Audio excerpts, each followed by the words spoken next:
The mastery of how to answer literature questions is a journey of attrition, and many slack souls give up along the way to its mastery. Hi, welcome to Sarawili Literature, and today we're going to take a detour into how to answer literature questions effectively. We're going to look at one question from a doll's house and a sample set answer that contains a full essay requirement. First of all, we'll look at a few general rules that will assist a student to effectively answer the question. Number one, read the question carefully and think about the key words. The key words will help in answering the question. Number two, underline the key words to help in effective interpretation of the question. Number three, identify the individuals who never give up in the text and tie them through sufficient background information to the ultimate rewards that they garner because of their persistence. Number four, develop 4 points properly and tie them to the question to earn full marks. The general problem is that many students fail to tie their answers to the question. Now, let's look at a question. For example, those who never give up in life are rewarded for their efforts.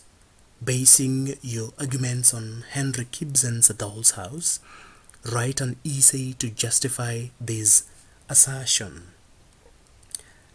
An introduction would look something like this. Individuals who assertively stick to their desires despite the challenges they face reap the rewards of their steadfastness. Their focused determination brings them the results they so deeply desire, need, and work for. Now, we're going to look at how to give a first comprehensive point that contains all the requirement of the question. The question, once again, is those who never give up in life are rewarded for their efforts. The student must bring out an individual who never gives up. Thereafter, the student will have to bring out the reward, and this reward must be tied to the efforts of that character. This then therefore means an answer to such a question must tie the reward to their character of not giving up. What do they do to show that they are persistent? A student who only shows the reward and not what they do to show they never give up fails to get the full mark. When marking such an essay, an answer that doesn't contain the full requirements gets a thin, but one that has just a few requirements gets a fair, and a student who gives all the requirements of the question gets a full. Then therefore, the student must always underline the keywords, and as they're answering the question, they should always check if the keywords and their answers are in tandem. For example, we'll look at a particular character, that is Nora. In the first point, we can say Nora is determined to ensure that her husband is healed. This happens after Helmer falls ill because of overworking himself dreadfully. Earlier on, he had left his office because there was no prospect of promotion. He worked early and late but could not stand it. Helmer therefore falls dreadfully ill. The doctors advised Nora that it was in order for the family to go south to get the desired treatment. Her hopes to get her husband cured make her so determined that she pleads with him to take a journey to the south as if for herself. She entreats him that she would love to travel abroad like other young wives. She cried and tried entreaties with him, requesting him to remember the state she was in. Finally, she hinted that Helmer should take a loan, but he almost became angry and abused her for being thoughtless, and it was his duty not to indulge in her whims and caprices. Even still, Nora remains hopeful and determined to save her husband's life. Her determination and hope is further displayed when she goes against the chauvinistic society's strict measure of not allowing women to borrow loans and a desire to be like a man. At this time, Nora was faced with a number of challenges which could easily topple a weak-willed woman. Not Nora. Her father was so ill that he later died, and she was also expectant. She avoided a direct confrontation with her husband because he had strong opinions about money, and it would be humiliating for him to know that he owed her anything. Nora's hope and determination are her strong virtues. Coupled with an earnest desire to have her husband healed, she dares and braves the waves of a chauvinistic society, mental torture, personal financial risk, illness, and death to emerge victorious. In the long run, her efforts pay off when her husband returns as sound as a bell. Now, in this point, we have noted that the answers capture every aspect of the question. We see the person who never gives up, Nora. We see her efforts in trying to beg and plead with the husband to allow her go south. We see her even perceives that it is for her own benefit that she wants them to go south. Well, indeed, as the readers we know, it is the husband who should be healed. That is a dramatic irony style, of course, there. And then later on, we see the reward for her efforts. When she has gone south, Helma returns as sound as a bell. Therefore, that particular point fully answers the question, and the student gets a full. Let's look at another character who never gives up. Anne never gives up despite the hurdles she faces. When she gives birth, she is forced to leave her child among strangers. She sacrifices the daughter-mother relationship with her daughter in order to be Nora's nurse. After she got into trouble by getting pregnant, she was glad to find a place to work. The wicked man totally abandoned her and her child. He did not do a single thing for the two despite impregnating her. Anne never gives up. She seeks employment as a nurse and purposes to be good at her job. Nora asserts that she was a good mother to her and when she was little.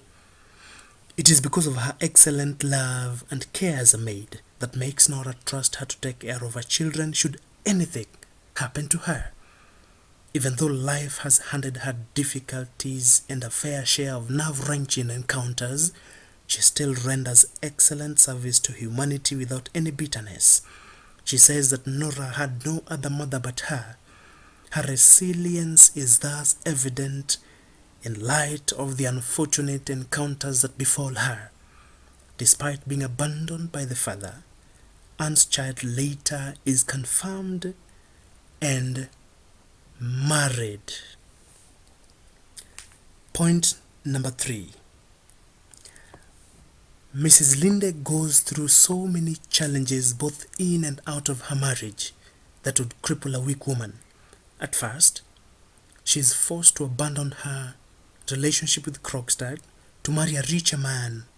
This was because he had no prospects at that time and she could not wait for him. Mrs. Linde had no option then because she had a bedridden mother and 2 helpless siblings. However, that was not all. After she married the richer man, he died suddenly. Unfortunately, his business was a precarious one, and when he died, it all went to pieces and there was nothing left. She did not give up still. She turned her hand to anything she could find, which included a small school and a small shop. For 3 long years she toiled miserably as though it were one long working day, with no rest. She then remains with an empty life, with no one to live for anymore. She looks for something to occupy her mind. That is why she approaches Nora and requests her to talk to her husband to offer her a job at the bank. Her efforts bear fruit when Helma promises to get her a job at the bank. In the end, Mrs. Linde says that she was both glad and proud to think that she was privileged to make her mother's life almost free from care. Now, let us now look at the last point, again back to Nora. Nora battles with a repressive and chauvinistic society that does not recognize the right of women to execute financial transactions and sees them as playthings who cannot be trusted. Any financial suggestion that Nora makes either makes Helma angry or leads to a repressive comment that demeans the female gender. When Nora suggests to Helma that she would not care about those who lent him money in case anything happened to him, he says that is like a woman.